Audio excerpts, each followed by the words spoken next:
فاتحہ۔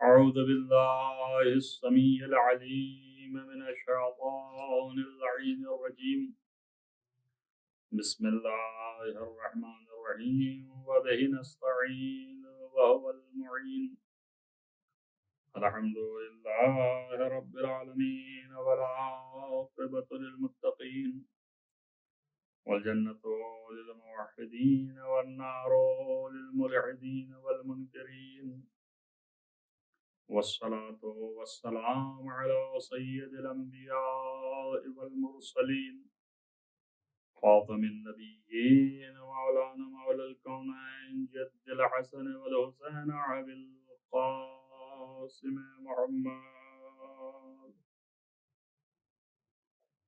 ولا سیما على ابن عمه ووزیره ووصیه وخلیفته مغلوب كل غالب غالب كل غالب مولانا علي بن أبي طالب على آله الطيبين الطاهرين المعصومين المظلومين الذين عذب الله عنهم الرجس وطهرهم تطهيرا، ولعنة الله على أعدائهم أجمعين من يومنا هذا إلى قيام يوم الدين. أما بعد، فقد قال الله سبحانه وتعالى في كتابه الحكيم: بسم الله الرحمن الرحيم، إنما وليكم الله ورسوله والذين آمنوا الذين يقيمون الصلاة ويؤتون الزكاة وهم راكعون. صلوات. عزیزان گرامی مرتبت، اس آیہ کریمہ کے ذیل میں مسلسل گفتگو جاری ہے۔ اس محرم 1442 ہجری کے عشرے کی یہ 5ویں مجلس ہے کہ جس کا بیان آپ کے سامنے موجود ہے، جس میں ولایت اور عظمت محمد و آل محمد علیہ السلام کے عنوان سے خطاب جاری ہے۔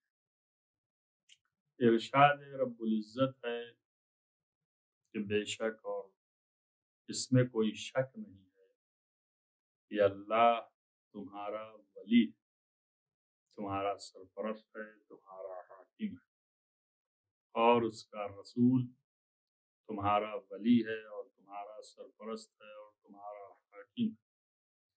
اور وہ لوگ جو ایمان لے آئے اور نماز کو قائم کرتے ہیں، زکوٰۃ عطا فرماتے ہیں حالت رکوع میں۔ اور اس آیت کے مصداق جو حالت رکوع میں زکوٰۃ دینے والے کائنات میں گزرے ہیں، وہ تنہا فرد امیر المومنین علی ابن ابی طالب علیہ السلام کی تھی۔ گفتگو یہاں تک پہنچتی ہے کہ یہ ولایت کے معنی حکومت کے ہیں، تصرف کے ہیں، کہ تمہارے اوپر تصرف کر سکتا ہے۔ اللہ بھی تمہارے اوپر متصرف ہے، اس لیے کہ وہ مالک ہے، وہ خالق ہے، اسی نے تمہیں خلق کیا ہے، اسی نے تمہیں بنایا ہے، وہی تمہارا مالک ہے۔ اور اسی طریقے سے رسول بھی تمام کائنات کے ساتھ ساتھ تمہارے اوپر بھی اولب تصرف ہے، تمہارے نفسوں پر بھی تصرف کر سکتا ہے۔ اسی لیے قرآن مجید میں اللہ نے ایک جگہ پر ارشاد فرمایا کہ النبی اولی بالمؤمنین من انفسہم، نبی جو ہے وہ اولا ہے مومنین سے ان کے نفسوں پر، یعنی نبی جو ہے وہ مومنین سے زیادہ ان کے نفسوں پر حق تصرف رکھتا ہے۔ اسی لیے یہ ہے کہ اصل میں مومن واقعی وہی ہے جو اپنے نفس اور جان سے زیادہ رسول کو چاہتا ہے۔ اگر رسول کو وہ اپنے نفس اور جان سے زیادہ نہ چاہے تو مومن واقعی نہیں ہے۔ درجہ مومن واقعی کی نسبت سے ہوتا ہے۔ مومن واقعی کو درجہ عطا کیا جاتا ہے کہ یہ ایمان کے پہلے درجے پہ ہے، ایمان کے دوسرے درجے پہ ہے، ایمان کے تیسرے درجے پہ ہے۔ معنی یہ ہیں کہ یہ مومن واقعی ہے جس قدر یہ محبت کرتا ہے اپنے نفس سے، اس سے کہیں زیادہ محبت کرتا ہے نبی سے۔ اب جس قدر زیادہ کرتا ہے اس قدر اس کے گریٹ ہے، یہ پہلے درجے پہ ہے، یہ دوسرے درجے پہ ہے۔ کیوں؟ اس لیے کہ نبی سے محبت ہی معیار محبت خدا بنے گا، لہذا جو خدا سے محبت کرنے کا گریٹ ہوگا اسی سے ایمان معین کیا جائے گا۔ اب جب ایمان معین ہوگا تو درجے بنتے چلے جائیں گے۔ اب آپ سوچئے کہ جو بھی اپنے نفس سے زیادہ نبی کو سے محبت کرتا ہو وہی جو ہے مومن واقعی ہے۔ اب کوئی اتنا ہی زیادہ ہو جائے کہ وہ خود نفس نبی ہو جائے تو پھر اس کی محبت نبی کی محبت ہوگی اور نبی کی محبت اس کی محبت ہوگی۔ ایک صلوات پڑھیں محمد وآل محمد۔ اب ظاہر ہے کہ یہاں سے یہ بھی بات مستفاد ہو گئی کہ نبی اعظم کو حق حاصل ہے تمام دنیا کے لوگوں کے اوپر اولا بالتصرف ہونے کے، جو ہر نبی کے لیے ہے، النبی و اولا۔ البتہ اس قرآن کی آیت میں بہت سے لوگوں نے ادھر بھی اشارہ فرمایا ہے کہ النبی و اولا بالمؤمنین من انفسہم سے مراد نبی خاص یعنی پیغمبر ختمی مرتبت ہے۔ یہ نبی تمام مومنین پر ان کے نفسوں کے اوپر اولا بالتصرف ہے، لہذا نبی جو ہے سب پر اولویت رکھتا ہے، اس لیے اسے ولی بنایا ہے اللہ۔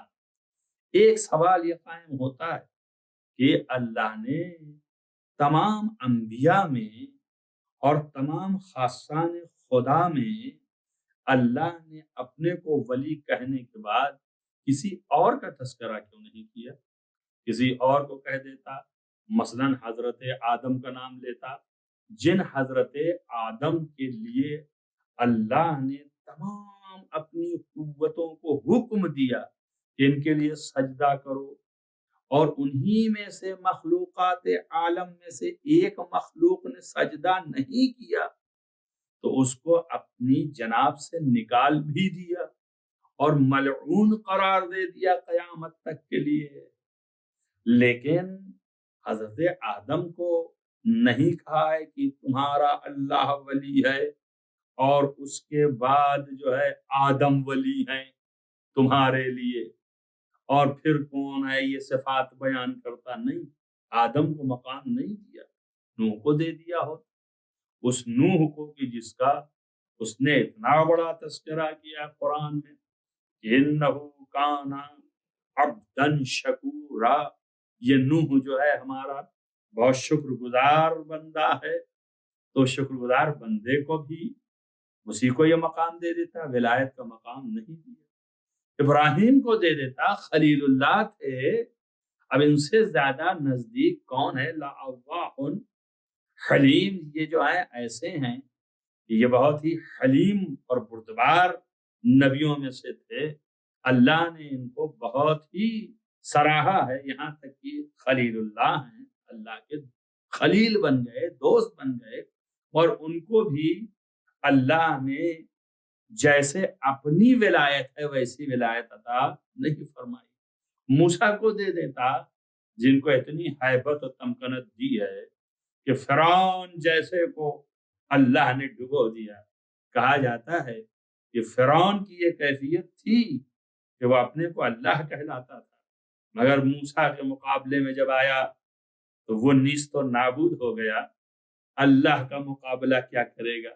جب ایک نبی کا مقابلہ نہ کر پایا تو اللہ کے مقابلے میں کیا آئے گا؟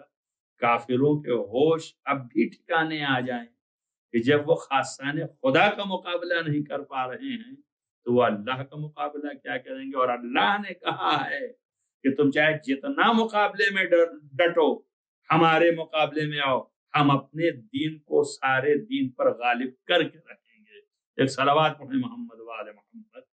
ظاہر ہے کہ اس بیان سے میں اس نتیجے تک پہنچا ہوں کہ کسی بھی نبی کو اللہ نے اپنی طرح ولی مطلق قرار نہیں دیا، حضرت عیسیٰ کو قرار دیتا۔ حضرت عیسیٰ جن کو اتنی قوت دے دی اس نے ولایت کی کہ وہ مردے کو زندہ کر لے رہے، اتنی قوت دے دی کہ وہ مٹی سے طاہر کو خلق کر لے رہے، اتنی قوت دے دی کہ مریض کو شفا دے رہے ہیں، لیکن اس کے باوجود بھی ولی مطلق نہیں کہا ہے۔ تو ایک بات یہ بھی مستفاد ہو گئی کہ نوح نے کشتی پر سوار ہو کے کشتی کو نجات تک لگا دیا، یہ قدرت رکھتے تھے مگر ولی مطلق نہ ہوئے۔ حضرت ابراہیم آگ سے بچ گئے اور آگ کو گلو گلزار کروا دیا، اللہ نے حکم دیا، مگر یہ نبی کا معجزہ تھا مگر ولی مطلق نہیں بنے۔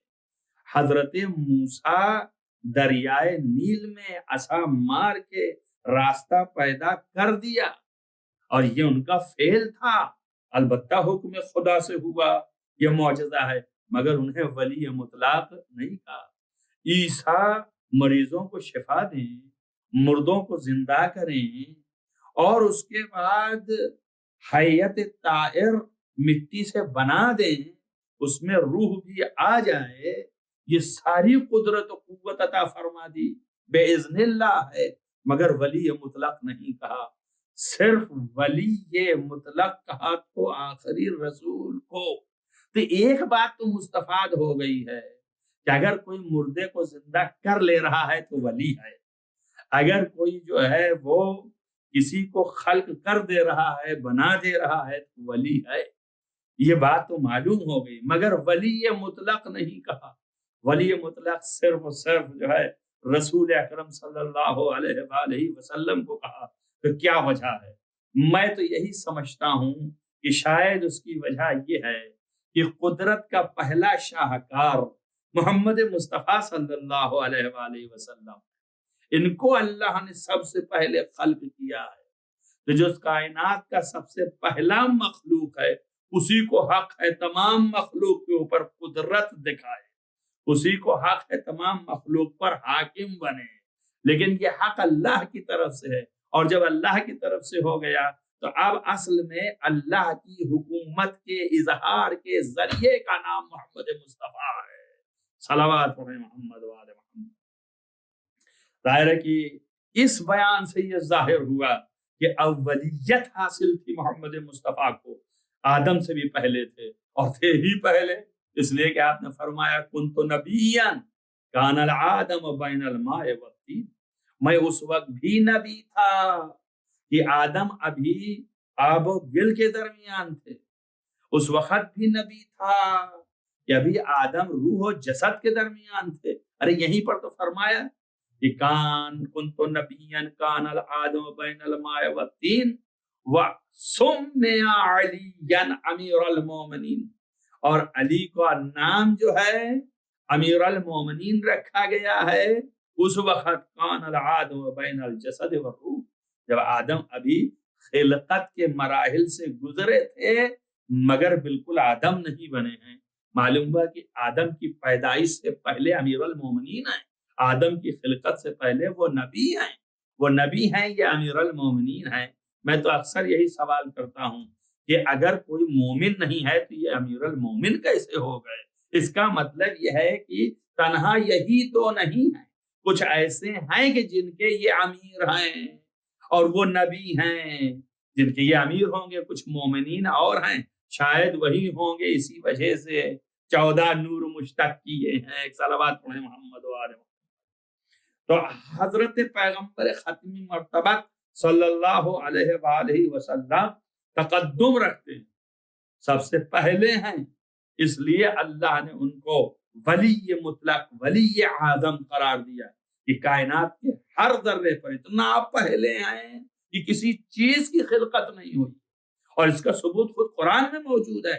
قرآن نے پکار کے کہا کہ قل، اے پیغمبر یہ ان لوگوں سے کہو، جب لوگ جو ہے اللہ کا بیٹا کہنا شروع کیے، اللہ کی بیٹیاں بتانا شروع کیے ملائکہ کو، تو آواز آئی کہ اے پیغمبر قل، ان سے کہو، ان کان للرحمن ولد، اگر پروردگار عالم اور رحمان، اس ذات رحمان کے کوئی ولد ہوتا، فانا اول العابدین، تو میں پہلا عابد ہوں، یعنی پھر میں کیسے پہلا عابد رہ جاتا، اور پھر تو پہلا تو میں ہوں، تو اگر ولد ہوتا تو پہلا تو میں ہوں، کوئی مخلوق ہی نہیں تھی، تو پھر میں پہلا کیسے رہ جاتا؟ اس کا مطلب یہ ہے کہ میں پہلا ہوں۔ تو بس اس سے، اس قرآن کی آیت سے اتنا تو ثابت ہو ہی گیا کہ سب سے پہلا مخلوق محمد مصطفیٰ ہے۔ تو سب سے جب پہلا مخلوق ہے، کوئی نہیں ہے، صرف آپ ہی آپ ہیں، تو نہ زمانہ ہے، نہ مکان ہے، نہ زمان ہے، اس لیے کہ نہ آسمان ہے نہ زمین ہے۔ جب آسمان ہوگا، فلک کے ادوار ہوں گے تو زمانہ بنے گا، اور آسمان کی خلقت ہوگی تو زمین بنے گی، زمین کی خلقت ہوگی تو مکان آئے گا۔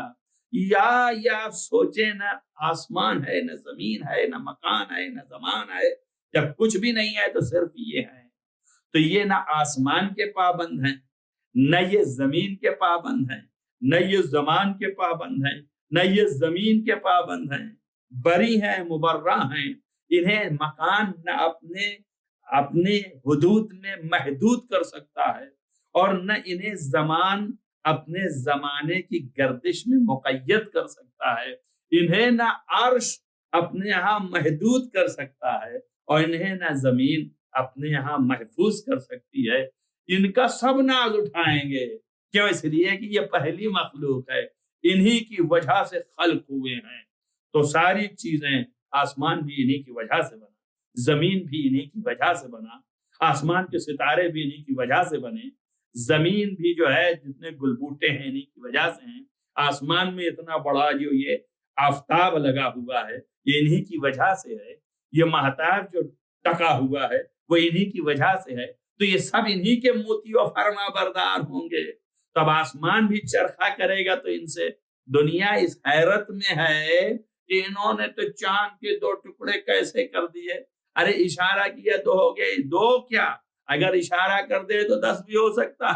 کیوں؟ اس لیے کہ سب موتی و فرما بردار ہیں۔ دنیا محو حیرت ہے کہ انہوں نے ستارے کو اپنے در پہ کیسے بلا لیا۔ ارے ستارہ موتی و فرما بردار ہے، دنیا سوچ رہی ہے آفتاب کو کیسے پلٹا دیا۔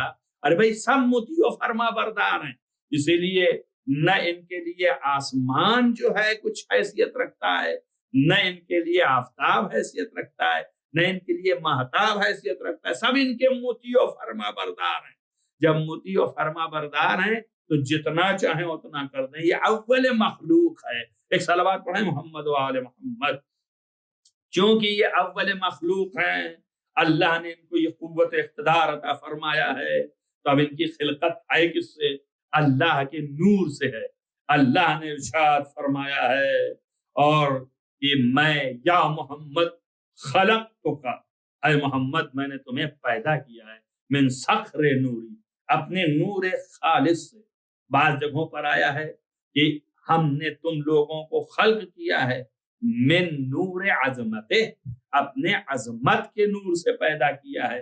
یہ سارے اشارات ہیں، وَإِلَّا نور حقیقی وہ ہے۔ اور محمد باقر علیہ السلام سے جابر ابن یزید جوفی نے پوچھا کہ فرزند رسول آپ کی خلقت کس طرح سے ہے، اور یہ خلقت کیا ہے، اور یہ خلقت کی عظمت کیا ہے؟ تو آپ نے فرمایا کہ اے جابر، ہم جو ہیں اللہ کی عظمت نور سے خلق کیے گئے ہیں، مگر اس طرح سے کہ نور ہونا یفصلو من نور ربنا، ہمارا نور جو ہے وہ جدا ہوتا ہے اور فصل ہوتا ہے پروردگار کے نور سے۔ ظاہر ہے جب جدا ہونا کہا تو تصور آ گیا لوگوں کے ذہن میں کہ یہ نور ہے اور اس سے یہ جدا ہوا. تو جب کوئی چیز کسی سے جدا ہوتی ہے تو وہ اس کا حصہ ہوتی ہے, اور جب حصہ ہوتی ہے تو شریک ہو گئی تو یہ شرک ہو گیا. لہذا صحابی بھی سوچ میں آ گیا کہ یہ کیا فرما رہے ہیں کہ نورنا یفصل من نور ربنا. لہذا اس نے فوراً جو ہے توجہ دیا اور کہا کہ فرزند رسول یعنی میں سمجھا نہیں. جیسے ہی چہرہ اس نے بنایا آپ نے فرمایا کہ شعاع الشمس من الشمس, ایسے ہی جدا ہوتا ہے جیسے سورج کی کرنیں سورج سے جدا ہوتی. سورج کی کرنیں نہ سورج کے حصے میں آئے, نہ ان سے شریک ہیں, اور نہ سورج ہیں. کرنیں اور ہیں, سورج اور ہے, لیکن ظہور جو کرنوں سے ہو رہا ہے اسی سے سورج کی بھی معرفت پیدا ہو رہی ہے. تو اس طرف اشارہ ہے کہ ہماری خلقت جو ہے ایسے نور سے ہے کہ ہمیں دیکھتے جاؤ گے خدا کی معرفت تمہارے دل میں بیٹھتی جائے گی. ایک صلوات پڑھیں محمد و آل محمد. عزیزان گرامی, آج کی گفتگو یہ ہے کہ جب یہ اتنا نور نزدیک ہے پروردگار سے کہ اس کی عظمت سے اور اس کے عظمت کے نور سے خلق ہوا ہے, تو اب اس سے بڑھ کر کس کو حق حاصل ہے کہ وہ اللہ کے بعد جو ہے ولی بن جائے, اللہ کے بعد حاکم بن جائے. اللہ حاکم ہے اس لیے کہ خالق ہے, اور اس خالق ہونے کی وجہ سے اس نے سب چیزوں کو خلق کیا ہے, اور یہ حاکم مطلق ہیں اس وجہ سے کہ ان کی وجہ سے چیزیں خلق ہوئی ہیں. بہت سے لوگوں کے شبہات پیدا ہوتے ہیں ذہن میں, اور یہ شبہات آتے ہیں کہ اگر آپ ان کو کہیں کہ یہ ایسے ہیں کہ لامکاں ہیں, یہ ایسے ہیں کہ لازمہ ہیں, نہ ان کے لیے زمان ہے نہ ان کے لیے مکان ہے, تو اللہ بھی لامکاں ہے اور اللہ بھی لازمہ ہے. تو یہ کیسے ممکن ہے کہ ایک جو ہے اللہ اس صفت کو تو یہ بھی اس صفت کو جائیں؟ بابا ایک فرق کے ساتھ, اللہ خالق ہے لامکاں اور یہ مخلوق ہے لامکاں. اللہ جو ہے وہ خالق ہے, لازمہ ہے, زمان میں مقید نہیں. یہ مخلوق ہے, لازمہ ہے, یہ کسی زمان میں مقید نہیں. ایک صلوات پڑھیں محمد و آل محمد.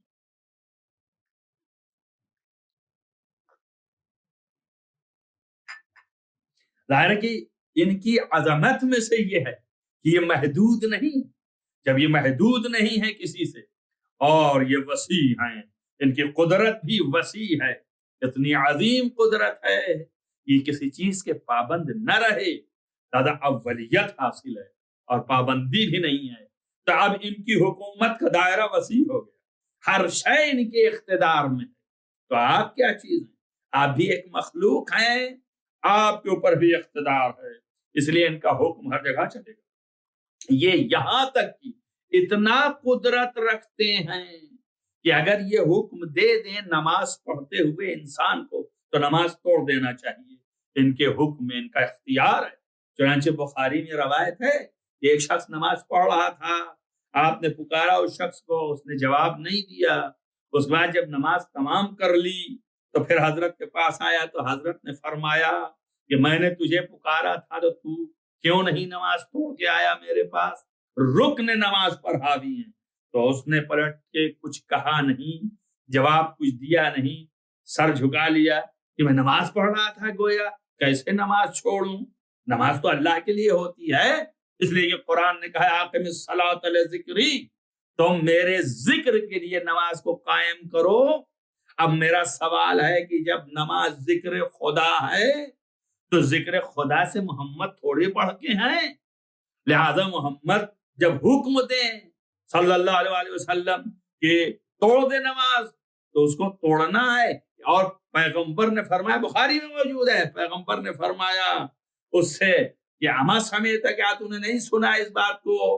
قرآن مجید میں قرآن کا حکم آیا ہے کہ استجیبوا للہ وللرسول اذا دعاکم, جب تم کو رسول پکاریں یا اللہ پکارے تو فوراً جواب دو. تو چاہے جس حالت میں ہو مطلقا, چاہے جیسے بھی ہو, اللہ کے اور رسول کے جواب پر بول پڑو. تو معلوم ہوا کہ نماز میں بولنا حرام ہے, نماز میں جواب دینا درست نہیں ہے. لیکن جب رسول پکار دے تو نماز توڑ کر کے جواب دینا لازم ہے، گرچہ یہ ذکر خدا ہے۔ تو معلوم یہ ہوتا ہے کہ ذکر خدا ظاہری یہ ہے جو بولا جا رہا ہے، لیکن ذکر خدا باطنی خود رسول ہیں کہ جن کا حکم جب آیا تو ٹوٹ گیا۔ تو اب نہ پوچھنا کہ بتائیے کہ نماز افضل ہے کہ اہل بیت افضل ہیں۔ اہل بیت جو ہے وہ افضل ہیں کہ اس لیے کہ نماز ان کے حکم سے توڑی جا سکتی ہے، لیکن اہل بیت کو نماز کے حکم سے نہیں چھوڑا جا سکتا ہے۔ صلوات پڑھیں محمد وآل محمد۔ لہذا یہ توجہ رکھیں کہ اقم الصلاۃ لذکری، اسی لیے فرمایا ہے کہ ذکر واقعی جو ہے یہ ہے، اور انہی کا ذکر جو ہے وہ عبادت اسی لیے قرار دیا گیا ہے۔ اگر نماز کی ایک نماز اظہار محبت پروردگار یہ بھی، لیکن یہ اظہار محبت پروردگار اور اظہار ایمان ہے اس درجے تک کہ ان کے اوپر غلبہ حاصل ہے محمد وآل محمد کا۔ ان کا یہ مقام ہے، جو ان کی یہ پریسٹیج ہے اور جو ان کا یہ درجہ ہے، وہ اللہ کی طرف سے عطا ہے، اور وہ بتا رہا ہے کہ ان کے مقام پر توجہ کرو۔ چنانچہ میں یہاں تک اس گفتگو کو لایا ہوں کہ جس سے بات واضح اور روشن ہو جائے، بالکل آپ کے سامنے یہ چیزیں جو ہیں وہ بہت ہی واضح اور روشن ہونی چاہیے کہ آپ دیکھیں یہ اول مخلوق ہیں، تو اللہ نے ان کو پابند نہیں بنایا ہے، اور ان کی عظمت اتنی بلند رکھی ہے، اور بلند عظمت کی وجہ سے ان کے ہاں جو چیزیں پائی جاتی ہیں وہ دنیا دیکھتی ہے، اور بہت ہی زیادہ دنیا جو ہے وہ حیران ہو جاتی ہے کہ یہ کیسے اور وہ کیسے۔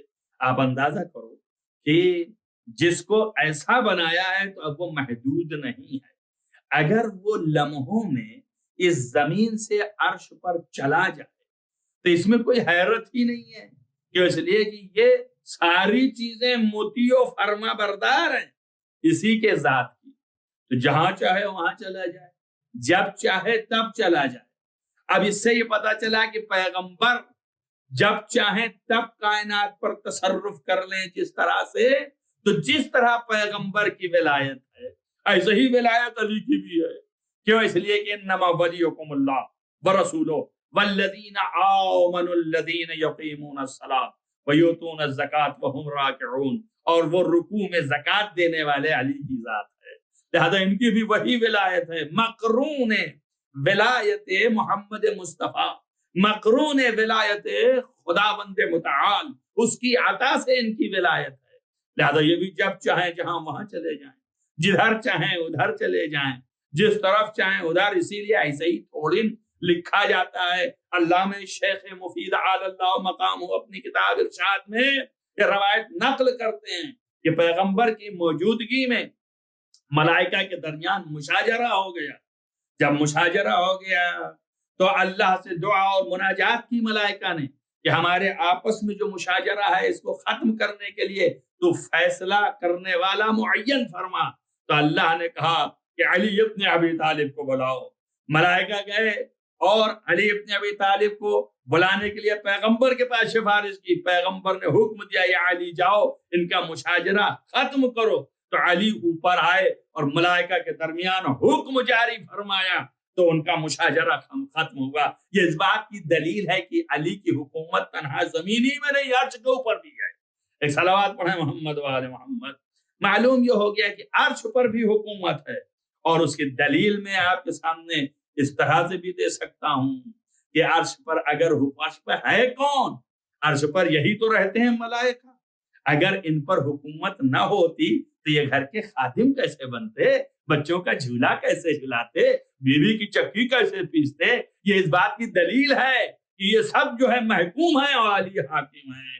اسی لیے فرمایا کہ یا علی، ہم جو ہیں تاریخ کائنات سے افضل ہیں، اور ہمارے بعد آپ جو ہیں وہ کائنات سے افضل ہیں، اس لیے کہ ہمارے نور سے اللہ نے عرش کو خلق کیا ہے، اور آپ کے نور سے سارے ملائکہ کو خلق کیا ہے، اور یہ ملائکہ اللہ کی عرش کی چاروں طرف طواف کرتے ہیں اور پھر تمہارے چاہنے والوں کے لیے استغفار کرتے ہیں۔ ایک صلوات پڑھیں محمد وآل محمد۔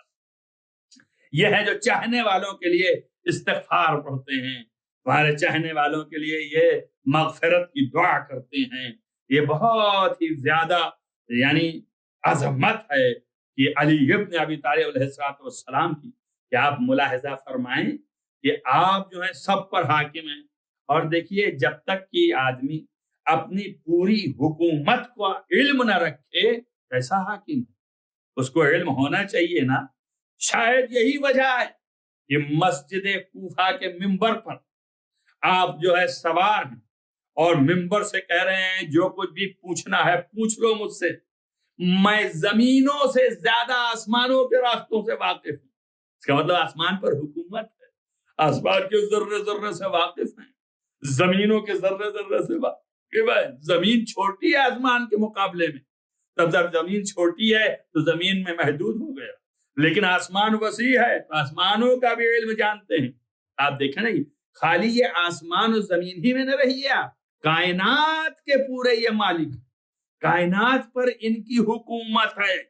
اور یہ کائنات جو ہے اللہ کی بنائی ہوئی ہے، اس کا کوئی پیمائش نہیں دے سکتا ہے. بات آ گئی ہے تو بیان کر دوں. پیمائش کے لیے اتنا کافی ہے کہ ایک ملائک میں سے ایک ملک اس طرح سے تیار ہوا کہ اس نے اللہ سے درخواست کی کہ میں تیری قدرت اور تیری قدرت کی وسعت کو دیکھنا چاہتا ہوں جو تو نے خلق کیا ہے. اللہ نے کہا نہ دیکھ پائے. اس نے کہا میرا دل چاہتا ہے جا کے دیکھ لے. اس کو حکم دیا، جب وہ چلا تمام سے یہاں تک کہ ساری قدرت کی سیر کرنے کی سعی کرتا رہا مگر قدرت خدا کے سیر کر نہ پایا. آخر میں اس کے تمام بال اور پر جو ہیں وہ شل ہو گئے اور وہ ایک جگہ گر گیا اور پڑا رہا، مدتوں پڑا رہا، یہاں تک کہ جب پیغمبر کے گھر میں پیغمبر کا نواسا پیدا ہوا اور جب وہ جھولے میں آیا اور جبریل چلے وہاں سے تبریک و تہنیت کے لیے تو اس راستے سے گزرے جہاں وہ گرا تھا. اس نے پوچھا آج کیا بات ہے کہ سارے ملائکہ کو عرش سے دیکھ رہا ہوں کہ وہ نیچے دوڑ رہے ہیں، کہاں جا رہے ہیں؟ کہا رسول کے گھر میں ایک بچہ پیدا ہوا ہے. کا نام کیا ہے؟ کہا حسین ابن علی. تب اس کی تبریک و تہنیت کے لیے جا رہے ہیں تو کہا یارو ہم کو بھی لے چلو، ہم بھی رسول کو تبریک کہہ دیں. تو لوگ لاد کر کے لے کے گئے. جب لاد کے لے کے گئے تو سب تو تبریک و مبارکبادی دے رہے تھے اور اس نے پکار کے کہا یا رسول اللہ آج مبارک ہو آپ کو، مگر اس مبارکبادی کی عیدی میں مجھے میری چیزوں کو واپس کروا دیجئے. آپ نے کہا ٹھیک ہے تو واپس لے لے. اب یہ مختلف روایات لکھتے ہیں لیکن یہاں پہ جو اصلی روایات ائمہ سے وارد ہوئی ہے اس کا متن اس طرح نہیں ہے. اس کا متن اس طرح سے ہے کہ جا کر کے ملائکہ نے اپنے ساتھ لے جا کر کے ان کو رکھ دیا، کیونکہ وہ اڑ نہیں سکتے تھے، بال اور پر تمام ہو گئے تھے. تو جب رکھ دیا ملائکہ کو، ملائکہ لے جا کے اس کو، تو اس نے حسین کے رکھے ہوئے جھولے سے اپنے کو مس کرنا شروع کر دیا اور وہ مس کرتا رہا یہاں تک کہ بال و پر آ گئے. سب تو تبریک و تہنیت میں لگے رہے، وہ حسین سے فیض اٹھانے میں لگا رہا. توجہ کیا آپ نے؟ اور اس طرح سے وہاں سے چلا یہ کہتے ہوئے مم مسلی کون ہے میرا مثل و نظیر، انا عتیق الحسین، میں حسین کا آزاد کرتا ہوں. توجہ کریں آپ عزیزو، رسول اللہ کی خلقت ہوئی جو رحمت للعالمین ہیں، اس وقت نہیں آیا لینے. حضرت علی کی خلقت ہوئی کہ جو پوری کائنات کے مولا ہیں اور حلال مشکلات ہیں، ان کے پاس نہیں آیا اپنی مشکلات کو حل کرانے. نہ معلوم کیا محبت حسین تھی کہ محبت حسین پہ آیا. میں تو یہی جانتا ہوں کہ اللہ جب جس امام کی عظمت کو واضح کرنا چاہتا ہے اسی امام کے سامنے یہ واقعات آتے ہیں. لہذا آیا جھولے سے مس کیا تو اس کو شفا ہو گئی. اب میں یہ کہنا چاہوں گا دنیا کے لیے کہ یہ عظمت و مقام آل محمد ہے کہ دنیا دیکھ لے ملائکہ جس در سے شفا لیتے ہیں اس در کا نام محمد و آل محمد ہے. ایک صلوات پڑھیں محمد و آل محمد. بس عزیزان گرامی، اس مراتب تک پہنچنے کے بعد آپ اندازہ کریں کہ اللہ کی قدرت اور اس کی تمکنت و اس کی حکومت بڑی وسیع ہے. اس وسیع حکومت کے مالک کون لوگ ہیں؟ یہ آل محمد. اس وسیع حکومت کے مالک یہ آل محمد ہیں. اور اس بات کو انشاءاللہ تعالی آئندہ کی مجالس میں وسیع تر انداز سے بیان کروں گا کہ آپ کے سامنے واضح ہو جائے گا اور دلیل دوں گا کہ وسیع اعتبار سے ہے اس حکومت کے مالک. اب یہ پہلی دلیل تو یہی ہے، انما ولیکم اللہ ورسولہ والذین آمنوا الذین یقیمون الصلاۃ ویؤتون الزکاۃ وہم راکعون. تو جیسی ولایت اللہ کی ہے، حکومت جہاں تک اس کی ہے، اس حکومت کو باذن پروردگار رسول کو بھی دیا ہے اور علی ابن ابی طالب کو بھی عطا فرمایا ہے کہ یہ حکومت تمہارے لیے ہے اور اس حکومت کی طرف تم کو توجہ ہونی چاہیے. اس لیے ہر ذرات پر حکومت ہے، ہر ذرے کے لیے ہیں، چرند پرند انسان جن حیوان، لہذا ہر ایک پر حکومت ہے. بس یہ آخری بات کہہ کر کے ایک منزل تک جانا چاہتا ہوں کہ اندازہ لگائیں کہ علی ابن ابی طالب کی حکومت کا یہ عالم ہے کہ منبر کوفہ پہ آپ اور آپ جو ہیں وہ خطبہ دے رہے ہیں. اسی درمیان خطبہ ایک مرتبہ ہمہمہ پیدا ہوا، لوگ کائی کی طرح پھٹنے لگے، ہٹنے لگے. دیکھا کسی نے کہ کیا ہے، ایک سانپ چلا آ رہا، اور وہ سانپ کو دیکھ کے لوگ بھاگنے لگے، فرار کرنے لگے. مولا علی وہیں پہ کھڑے رہے. میں کہوں گا یا علی، جب لوگ فرار کر رہے ہیں، سانپ کو دیکھ کے بھاگ رہے ہیں، تو آپ کیوں نہیں بھاگ رہے ہیں؟ عجب نہیں جواب دیں، میں کرار ہوں، فرار نہیں ہوں. علی ابن ابی طالب کھڑے رہے، سانپ آتا رہا، منبر پہ سوار ہوا، آپ کے قریب آیا، ایک زینہ، دو زینہ، تیسرے زینے پہ پہنچا، آپ کے کان میں اس نے کچھ کہا، آپ نے اسے کچھ جواب دیا، اور پھر وہ سر جھکایا، نیچے اتر گیا، اور پھر سیدھے جدھر سے آیا تھا ادھر ہی چلا گیا. لوگوں نے دیکھا، کہا یا علی یہ کیا ہے؟ یہ سانپ آیا اور چلا گیا. کہا اس کی کچھ حاجت تھی، وہ حاجت لے کے میرے پاس آیا تھا تو میں نے حاجت پوری کر دی اور چلا گیا. اسے کہتے ہیں حلال مشکلات، دنیا کی ہر شے کی مشکل کو حل کرنے والے علی ابن ابی طالب.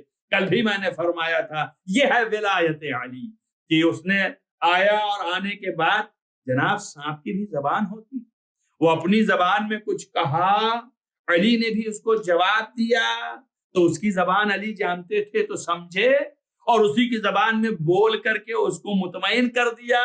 تو معنی ہے کہ ولی مطلق اسے کہتے ہیں کہ جو ہر ایک چرند پرند کی زبان جانے.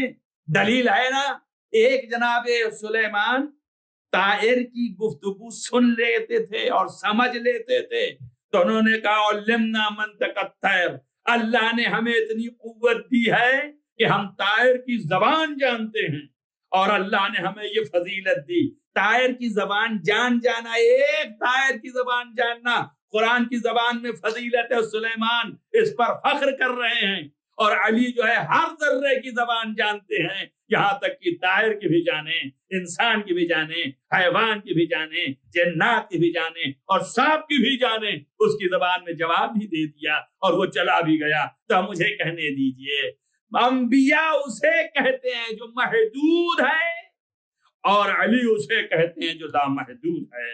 آپ اندازہ کریں آپ کہ تمام انبیاء کے دائرے محدود ہیں. اب میں اسے پلٹ کے یوں بھی کہہ سکتا ہوں کہ تمام انبیاء جو ہیں وہ سارے جو ہیں محکوم ہیں، اور علی ان کے اوپر حاکم ہیں. اس وجہ سے یہی وجہ ہے کہ یہی علی جو ہیں وہ گواہی دیں گے حشر کے دن ان انبیاء کی. بس عزیزان کرام، یہ وقت نہیں رہ گیا کہ میں آپ کو اور آگے بڑھاؤں اور بتاؤں. صرف اس منزل تک لانا تھا کہ آپ کو یہ بتاؤں کہ اتنی قوت و قدرت ائمہ اطہار علیہ السلام آل محمد کو عطا فرمائی گئی کہ انبیاء بھی اس کے سامنے دکھائی نہیں دے رہے. حضرت سلیمان کی طاقت اور حکومت صرف اتنی تھی کہ آپ جو ہیں وہ ہوا پر بھی معلق ہو جاتے تھے، آپ جو ہیں وہ آگے بھی بڑھ جاتے تھے. آپ کا تخت ہوا پر رہتا تھا، جنات اٹھائے رہتے تھے، ملائکہ تو نہیں اٹھائے رہتے تھے مگر جنات اٹھائے رہتے تھے. آپ اندازہ کرو. تو اس سے معلوم یہ ہوتا ہے کہ آپ کی حکومت پھر بھی محدود ہے، لیکن مولا علی کی حکومت اور رسول اعظم کی حکومت ہر ذرے پر ہے۔ عزیزو یہ سانپ آیا اور پھر اس کے بعد چلا گیا، اپنی مشکل حل کی اور چلا گیا۔ یا علی آپ کی حیات میں 2 سانپ دکھے ہیں۔ ایک سانپ وہ ہے جب علی علیہ السلام بچے تھے، خود گہوارے میں تھے اور وہ سانپ لایا گیا تو آپ نے اس کے کلے کو چیر دیا، تو آپ ازدر کے کلے کو چیر دیے بچپنے میں۔ یہ شجاعت علی ابن ابی طالب۔ ایک سانپ آیا تو اسے ختم کر دیا، دوسرا سانپ آیا تو سلامتی کے ساتھ چلا گیا۔ کیا وجہ ہے؟ عجب نہیں مولا یہ فرما رہے ہوں کہ دنیا دیکھ لے کہ علی کے پاس وہ آیا کس لیے تھا؟ سانپ معلوم ہے، پہلا والا اس لیے آیا وہ سانپ کہ لوگوں کے پاس ایک سانپ تھا مکے میں، جس سے وہ لوگ جو ہیں اس بات کی تشخیص دلواتے تھے کہ یہ بچہ حلال زادہ ہے یا یہ بچہ غیر حلال زادہ ہے۔ اور جب مولا گہوارے میں آئے اور اس کو لایا گیا تو مولا نے اس کے کلے کو چیر دیا اور اس کا خاتمہ ہو گیا۔ تو رسول اکرم نے فرمایا آج سے اس کی پہچان خود علی ہے، جو علی سے محبت کرے وہ حلال زادہ ہے، جو علی سے محبت نہ کرے بغض رکھے وہ غیر حلال زادہ ہے۔ صلوات پڑھیں محمد و آل محمد۔ تو اب یہ آیا تھا علی کی شناخت کرنے کے لیے، توجہ کریں، یعنی اس نے سر اٹھایا اپنے ولی اپنے حاکم کے مقابلے میں، تو علی نے ایک پیغام دے دیا، اس نے سر نہیں اٹھایا، سوال پوچھا چلا گیا۔ تو اب دنیا کا ایک پیغام دے دیا کہ اگر علی کے مقابلے میں سر اٹھاؤ گے تو 2 ہو کے جاؤ گے، اور اگر سر نیچے کرو گے تو ہمیشہ کے لیے ابدی نام لے کے جاؤ گے۔ ایک صلوات پڑھیں محمد و آل محمد۔ بس عزیزان گرامی، گفتگو جو ہے ہماری اسی منزل تک ہے کہ ہم اس بات کو کہہ سکیں اور بتا سکیں کہ ان کا اقتدار آل محمد علیہ السلام ایسا اقتدار ہے کہ اس اقتدار کے مقابلے میں کائنات کسی کا اقتدار نہیں، کیوں؟ اس لیے کہ اللہ نے اپنے اقتدار اور اپنی حکومت سے ان کی حکومت کو ملا لیا، لہذا یہ اقتدار ان کو دیا ہے۔ اب سوال یہ ہو جاتا ہے کہ جب اتنا بڑا اقتدار ہے، اتنی بڑی حکومت ہے، اتنا بڑا وہ سب ہے، تو پھر ان کے اوپر مصیبتیں کیوں؟ میں نے اس سے پہلے بھی بیان کیا ہے اور پھر گوش گزار کرنا چاہتا ہوں کہ جس کو حضرت امام زمان علیہ السلام نے ایک خط میں حسین ابن روح کو لکھا تھا کہ آگاہ ہو جاؤ، اولیاء خدا کو اللہ نے جو قدرت اور تمکنت دی ہے، اس کو دیکھ کے لوگ کہیں خدا نہ سمجھ جائیں ان کو اور ان کی پرستش کرنے لگیں، اس لیے ان کو مصیبتوں میں بھی مبتلا کیا اور ان کے لیے امتحان بھی رکھا، آزمائش بھی رکھا، تاکہ یہ لوگ بندے ہیں تو بندے کی طرح رہیں، یہ گڑگڑائے خدا کے سامنے تو دنیا پہچانے کہ یہ اتنی بڑی قوت پر حافظ مالک ہونے کے باوجود بھی اپنے رب کی طرف رجوع کرتے ہیں، تو کوئی پروردگار ہے ان کے علاوہ، لہذا ساری دنیا ادھر متوجہ ہو۔ عزیزو اسی وجہ سے ایک کے بعد دیگر ہمارے معصومین کو ابتلا اور آزمائش رہی، حضرت امام حسین کی بھی ابتلا اور آزمائش ہے، اور اس ابتلا اور آزمائش کی انتہا سب سے بڑی کربلا میں، اس سے بڑی ابتلا اور آزمائش کائنات میں کوئی نہیں ہے جو کربلا میں ہے۔ عزیزان گرامی، کربلا میں حسین ابن علی صبح سے شام تک ایک ایک کی میت اٹھا رہے ہیں، 72 شہید ہیں، 72 شہداء کی میتیں اٹھا کے لا رہے ہیں اور گریہ فرما رہے ہیں۔ یہ گریہ اس طرح سے فرما رہے ہیں، اس طرح سے رو رہے ہیں کہ گویا اپنا اور پرایا کا فرق نہیں ہے۔ جناب حبیب ابن مظاہر علیہ السلام کی جب شہادت ہو گئی تو مقاتل نے لکھا ہے کہ امام حسین کے اوپر اتنا غم طاری ہوا کہ جا کہ سار علی وجہ الحسین، امام حسین علیہ السلام کے چہرے پہ شکستگی کے آثار آ گئے، یعنی اتنا بڑا غم ہوا آپ کو۔ اسی طریقے سے حبیب ابن مظاہر کے دوست مسلم ابن اوسجہ جب دنیا سے گئے تو آپ کو بہت ہی احساس ہوا، ایسے ہی کہ لکھا یہ جاتا ہے کہ حضرت کے دل پر اس طرح کا اثر پڑا کہ آپ نے عاشور کے عصر میں پکارا، اے میرے شیعو کدھر ہو، اٹھو آؤ میری مدد کے لیے،